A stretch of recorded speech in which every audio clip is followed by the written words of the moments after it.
Vítajte v našom druhom dieli, kde sa pozrieme na historickú pamiatku Dudnice, kostol svätého Jakuba. Tak poďte s nami!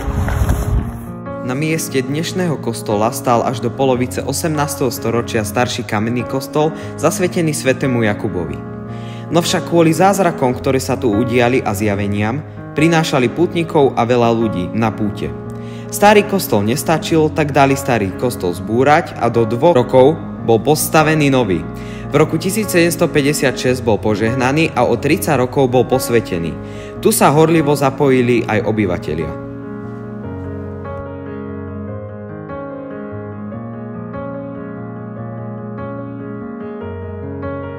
No tak, ako som vám už povedal, tak je kostol svätého Jakuba, ktorý je historický a viaže sa na históriu celej Dudnice.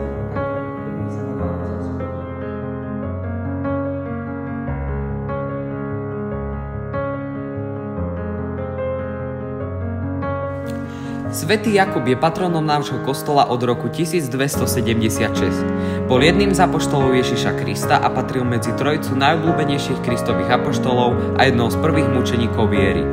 V jeho sviatok sa slaví 25. júla, je uctievaný ako národný patron Španielska, ale hlavne je patronom pútnikov, bojovníkov, robotníkov, baníkov a klobučníkov. Jeho atribúty sú palica a pútnická kapsa s mušľou.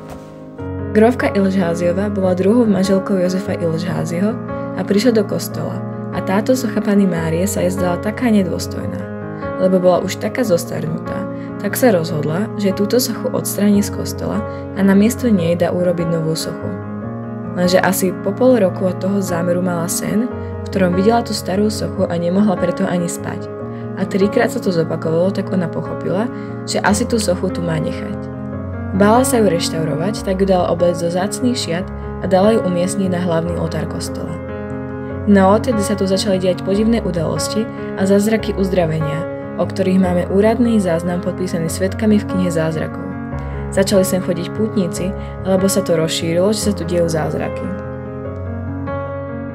Kostol je gotický, barokovo upravený v roku 1754 a v rokoch 1814 a 1882 dvakrát vyhorel. V jubilejnom roku 2000 prebehla vonkajšia oprava Dubninského chrámu. Kostol zdobia rôzne fresky či farebné vitráže po celom chráme. Fresky sú malované do mokrej omietky, ako môžete vidieť svätú Annu, Jozefa, Františka či svätú Barboru. No však v strede si môžete všimnúť najväčší obraz Panny Márie s rozprestrenými rukami ako symbol ochrany ľuďom.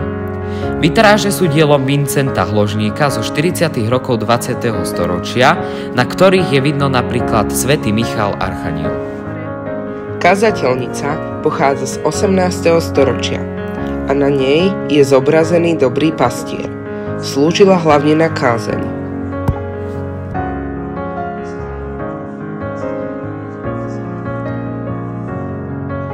Oltár je triptych, čo znamená, že sa skladá z 3 častí. Hlavná časť je umiestnená v strede a 2 krídla sú umiestnené po stranách. Celý oltár je vyrobený z dreva a je bohato zdobený sochami, reliéfmi a malbami. Hlavná časť oltára obsahuje sochu svätého Jakuba apoštola, ktorý je patrónom kostola. Sochy svätých Petra a Pavla sú umiestnené na bočných krídlach. Oltár pochádza z obdobia gotiky a je dátovaný do 15. storočia. Niektoré kostoly sú posvetené na 4 miestach, ale náš kostol svätého Jakuba je posvetený na 12 miestach krížmi. Biskup kostol poznačil krízmou, čo znamenalo, že kostol slúži na bohoslúžby. Boží hrob sa nachádza v oratóriu, kde je na oltári veľká socha Ježiša Krista. No však oltár sa otvára na Veľkú noc, kde je vo veľkosti človeka socha Ježiša. Keď na Veľký piatok Pán Ježiš zomrel, tak sa zobrazuje v hrobe, ale nad ním je tá platňa oltárna a nad tým potom aj vyložená sviatosť oltárna, že ľudia sa tu modlia na Veľkú noc. A zase na Vianoce, ale nepoužívame tu, ale tu na Vianoce stávame Betlehem a to Peťko a s Dominikom pekne nám pomáhali. Relikvia. Je časť posvätnej teda nejaký úlomok z kosti alebo zo zubu, alebo nejaká časť tela, ktorý slúži ako predmet uctievania. V našom kostole máme presne 17 kusov a medzi tie najvýznamnejšie patria relikvia svätej Faustiny Kovalskej, relikvia svätého Dona Boska, svätého Jakuba či blahoslaveného Titusa Zemana. Orgán v kostole svätého Jakuba je považovaný za jeden z najstarších zachovaných orgánov na Slovensku. V roku 1985 bol orgán vyhlásený za národnú kultúrnu pamiatku a odtedy bol podrobený viacerým reštauráciám a opravám. Tu môžete vidieť krátku ukážku, ako si Dominik vyskúšal hrať na orgáne. No ideš, Domčo. No. Krásne, dobre, ty budeš. Panna Mária Fatimská.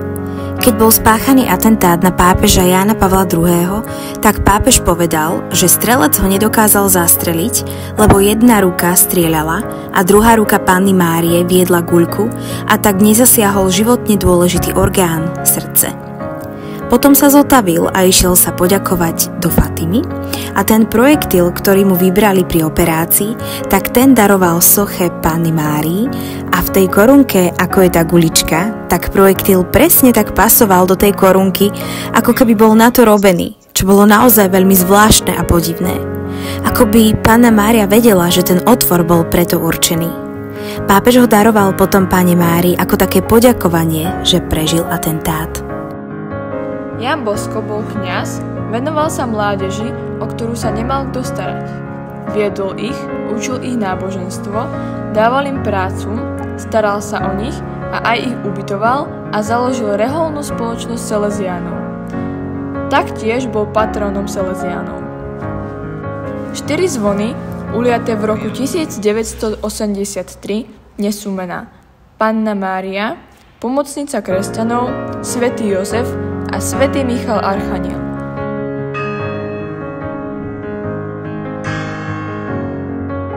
Veľmi pekne by sme sa chceli poďakovať pánovi kňazovi Donovi Marianovi Bielikovi, ktorý nás srdečne privítal a porozprával nám rôzne zaujímavosti o tomto skvostnom kostole, ktorým sa môže píšiť naše mesto.